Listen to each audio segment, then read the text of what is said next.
നമസ്കാരം. അൻവറിന്റെ CPM-നെയും ഇടതുപക്ഷത്തെയും കടന്നാക്രമിക്കുന്ന രീതിയിൽ അൻവർ എത്തുന്നു.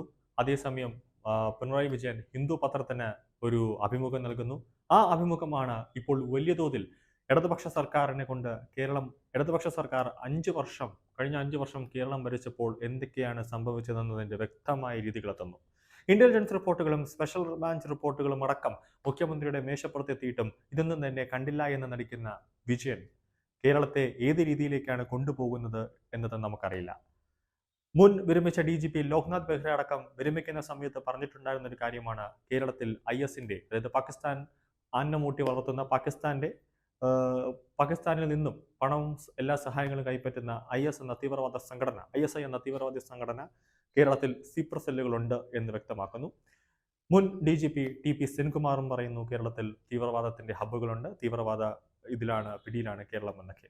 അന്നൊന്നും ഒരു സർക്കാരും മാറി മാറി ഭരിച്ച കോൺഗ്രസ് ആയിക്കോട്ടെ ഇടതുപക്ഷമായിക്കോട്ടെ ഒന്നും തന്നെ ഒരു രീതിയിലുമുള്ള ഒരു നടപടിയോ ഇതിനു വേണ്ടിയൊന്നും എടുത്തില്ല. ഇപ്പോൾ മലപ്പുറം ജില്ലയിലെ കരിപ്പൂരിൽ എയർപോർട്ടിലൂടെ കഴിഞ്ഞ 5 വർഷത്തിനുള്ളിൽ കടത്തിയത് 150 കിലോ സ്വർണവും 123 കോടിയുടെ ഹവാല പണവും കേരള പോലീസ് പിടികൂടിയെന്നും ഈ സ്വർണവും ഹവാല പണവും ഉപയോഗിക്കുന്നത് രാജ്യവിരുദ്ധ പ്രവർത്തനങ്ങൾ നടത്താനാണെന്ന് ആരോപിക്കുകയാണ് കേരള ആഭ്യന്തരമന്ത്രിയും മുഖ്യമന്ത്രിയും കൂടിയായ പിണറായി വിജയൻ. ഇത്രയും കോടിക്കണക്കിന് രൂപയുടെ സ്വർണം പിടിച്ചെങ്കിൽ എന്തുകൊണ്ടാണ് മുഖ്യമന്ത്രി ഇത് കേന്ദ്ര ആഭ്യന്തര വകുപ്പിനെ അറിയിക്കാത്തത്, അല്ലെങ്കിൽ കേന്ദ്ര ധനകാര്യ മന്ത്രാലയത്തിനെ അറിയിക്കാത്തത്? എന്തുകൊണ്ടിത് NIA അറിയിച്ചില്ല? എന്തുകൊണ്ടിത് നാഷണൽ സെക്യൂരിറ്റി അഡ്വൈസറിനെ അറിയിച്ചില്ല? എന്തുകൊണ്ട് അമിത്ഷായെ അറിയിച്ചില്ല? ഒരു സംസ്ഥാനത്തിന്റെ ഒരു മുഖ്യമന്ത്രി എന്ന നിലയിൽ ഇങ്ങനൊരു വാർത്ത അല്ലെങ്കിൽ ഇങ്ങനൊരു സംഭവം വരുമ്പോൾ ഉടനെ തന്നെ കേന്ദ്ര ആഭ്യന്തര സെക്രട്ടറിയെയും കേന്ദ്ര ആഭ്യന്തര മന്ത്രിയെയും അതുപോലെ തന്നെ നാഷണൽ ഇൻവെസ്റ്റിഗേഷൻ ഏജൻസിയും അറിയിച്ചിട്ട് അതിനുവേണ്ട സഹായങ്ങൾ കൊടുത്ത് പ്രതികളെ പിടിക്കേണ്ടത് ഒരു സംസ്ഥാനത്തിന്റെ മുഖ്യമന്ത്രി എന്ന നിലയിലും ആഭ്യന്തര മന്ത്രി എന്ന നിലയിലും നിങ്ങളുടെ ഉത്തരവാദിത്തമാണ് പിണറായി വിജയൻ. അതിഗുരുതരമായ വെളിപ്പെടുത്തലാണ് മുഖ്യമന്ത്രി എന്ന് ഹിന്ദു പത്രത്തിന് നൽകിയ അഭിമുഖത്തിൽ നടത്തിയിരിക്കുന്നത്. അതുമാത്രമല്ല, ഇസ്ലാമിക തീവ്രവാദ സംഘടനകൾക്കെതിരെ നടപടിയെടുക്കുമ്പോൾ അത് മുസ്ലിമുകൾക്ക് എതിരായ നടപടിയാണെന്ന് വ്യാഖ്യാനിക്കുന്നുവെന്ന് മുഖ്യമന്ത്രി പറഞ്ഞു വെക്കുന്നു. അജിത് ഡോവലിന്റെ നേതൃത്വത്തിൽ കഴിഞ്ഞ വർഷം തിരുവനന്തപുരത്തും കൊച്ചി, കോഴിക്കോട് ഒരു ഓപ്പറേഷൻ നടന്നപ്പോൾ ആ ഓപ്പറേഷനിൽ എല്ലാ മുസ്ലിമുകളെയും വേട്ടയാടി പിടിച്ചു. അതിൽ നല്ല മുസ്ലിമുകളും ഉണ്ട്. എല്ലാ മുസ്ലിമുകളും നല്ലതാണെന്ന് അല്ലെങ്കിൽ എല്ലാ മുസ്ലിമുകളും കുറ്റക്കാരനാണെന്ന് ഒരു സർക്കാരും പറഞ്ഞിട്ടില്ല. ഈ വാചകത്തിന് ശേഷമാണ് സ്വർണം കടത്തുന്നത് തീവ്രവാദ രാജ്യവിരുദ്ധ പ്രവർത്തനത്തിനാണെന്ന് വെളിപ്പെടുത്തലിൽ മുഖ്യമന്ത്രി നടത്തിയിരിക്കുന്നത്. അതായത് സ്വർണം കടത്തുന്നത് ഇസ്ലാമിക തീവ്രവാദ സംഘടനകളാണ്, അവർക്കെതിരെ നടപടിയെടുത്തതിനാണ് ആക്ഷേപം ഉയരുന്നതെന്ന് മുഖ്യമന്ത്രി പറയുന്നു. മലപ്പുറം ജില്ലയിലാണ് ഏറ്റവും കൂടുതൽ സ്വർണ്ണ കള്ളക്കടത്തും ഹവാല ഇടപാടും നടക്കുന്നതെന്ന് മുമ്പ് പിണറായി വിജയൻ പത്രസമ്മേളനത്തിൽ പറഞ്ഞിട്ടുണ്ട്. നേരത്തെ BJP ഉയർത്തിയ ആരോപണങ്ങൾ ശരിവെക്കുന്ന വിധമാണ് മുഖ്യമന്ത്രി ഇക്കാര്യം വെളിപ്പെടുത്തിയിരിക്കുന്നത്. രാജ്യത്തെ തീവ്രവാദ പ്രവർത്തനങ്ങളുടെ പ്രഭവ കേന്ദ്രം കേരളമാണെന്ന് ഞങ്ങളുടെ ആരോപണം കേരളത്തിലെ മുഖ്യമന്ത്രി ശരിവച്ചിരിക്കുകയാണ്. കേരളത്തിലെ ഒരു എയർപോർട്ട് കേന്ദ്രീകരിച്ച് പിടികൂടിയ സഖ്യം ഇത്രയും ആണെങ്കിൽ, അതായത് ഇത്രയും ഒരു സംഖ്യം ആണ് കേരളത്തിലെ എയർപോർട്ട് കേന്ദ്രീകരിച്ച് പിടികൂടിയിട്ടുണ്ടെങ്കിൽ കേരളത്തിൽ തീവ്രവാദ രാജ്യവിരുദ്ധ പ്രവർത്തനങ്ങൾക്ക് വേണ്ടി വരുന്ന പണത്തിന്റെ അളവ് എത്രത്തോളം ആയിരിക്കുമെന്ന് നമുക്ക് ഊഹിക്കാവുന്നതേ ഉള്ളൂ. മുഖ്യമന്ത്രിയുടെ ഹിന്ദു പത്രത്തിലെ വെളിപ്പെടുത്തൽ സംബന്ധിച്ച് മറ്റ് മാധ്യമങ്ങളും പ്രതിപക്ഷത്തുള്ള കോൺഗ്രസ് പോലും മൗനം പാലിക്കുന്നത് ഒരു സംശയത്തിന് ഇടയാക്കുന്നുണ്ട്.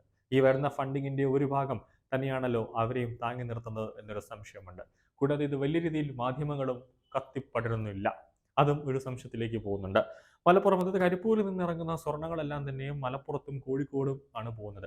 കോഴിക്കോട് ചെന്നിട്ട് അവിടെ നേരെ അത് വലിയ സംഘങ്ങളുണ്ട്, ആ സംഘങ്ങളായിട്ട് സ്പ്ലിറ്റ് ചെയ്ത് കൊടുവള്ളിയിലേക്ക് പോകുന്നു. കൊടുവള്ളിയിലുള്ള പല ഉസ്താദുമാരുടെയും വീടുകളിലും ഭവനങ്ങളും കയറി റെയ്ഡ് നടത്തി കഴിഞ്ഞാൽ നമുക്കറിയാം, അകത്ത് പുറമേ പാവപ്പെട്ടവരെ പോലെയാണ് കാണിക്കുമെങ്കിലും അകത്ത് അവരുടെ വീടുകളുടെ ഇന്റീരിയർ ഡിസൈനിങ്ങും ഡെക്കറേഷനും ഒക്കെ മണിമാളികളാണ്. പക്ഷെ അവരുടെയൊക്കെ ജോലി എന്താണെന്ന് ചോദിച്ചു കഴിഞ്ഞാൽ സാധാരണ പോലെ മീൻ കച്ചവടം, അല്ലെങ്കിൽ സാധാരണ പോലെ ഒരു പച്ചക്കറി കച്ചവടം, അല്ലെങ്കിൽ ചെറിയ തോതിലുള്ള കൂലിപ്പണികൾ ചെയ്യുന്നു. അന്നന്ന് ജോലി ചെയ്ത് സമ്പാദിക്കുന്ന ആൾക്കാരാണ്. പക്ഷെ അവരുടെ വീടുകളുടെയൊക്കെ രീതികളും അവരുടെയൊക്കെ ജീവിത രീതിയും കണ്ടു കഴിഞ്ഞാൽ തന്നെ ഒരു ദിവസം അവർ ലക്ഷക്കണക്കിന് രൂപ സമ്പാദിക്കുന്നു എന്ന രീതിയിലേക്ക് ഒരു സംശയം ഉണ്ടാവും. കൊടുവള്ളിയെ സംബന്ധിച്ചിടത്തോളം കേന്ദ്ര ആഭ്യന്തര മന്ത്രാലയത്തിന്റെയും കേന്ദ്ര ധനകാര്യ മന്ത്രാലയത്തിന്റെയും സ്പോട്ട് ഹബ്ബാണ്. കാരണം അവർ തന്നെ പറയുന്നത് ഏറ്റവും കൂടുതൽ ഒരു വർഷം തന്നെ ഏറ്റവും കൂടുതൽ കോടിക്കണക്കിന് കള്ള പണങ്ങളും അതുപോലെ തന്നെ ഹവാല പണങ്ങളും അതുപോലെ തന്നെ സ്വർണവും നേരായ രീതിയിൽ കൂടെ അല്ലാതെ നിയമവിരുദ്ധമായി ഏറ്റവും കൂടുതൽ സ്വർണം എത്തുന്നത് കോഴിക്കോടിലെ കൊടുവള്ളി എന്ന് പറയുന്ന സ്ഥലത്താണ്.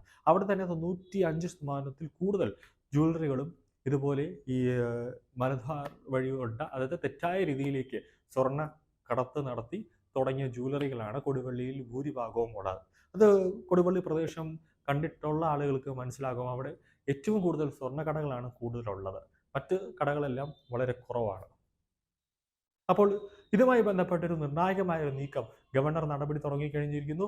കേന്ദ്രത്തിൽ നിന്ന് ഇനി ചോദ്യങ്ങൾ വരുന്നു. കേന്ദ്രത്തിന്റെ നേതൃത്വത്തിൽ NIA അന്വേഷണം ആരംഭിക്കുന്നു. മിക്കവാറും പിണറായി വിജയന്റെ അടിവേര് ഇളക്കാനുള്ള ഒരു പദ്ധതിയുമായിട്ടായിരിക്കും ഇനി അമിത്ഷാ ഉൾപ്പെടെയുള്ള കൂട്ടർ തയ്യാറെടുപ്പ് നടത്തുന്നത് എന്നത് ഉറപ്പാണ്.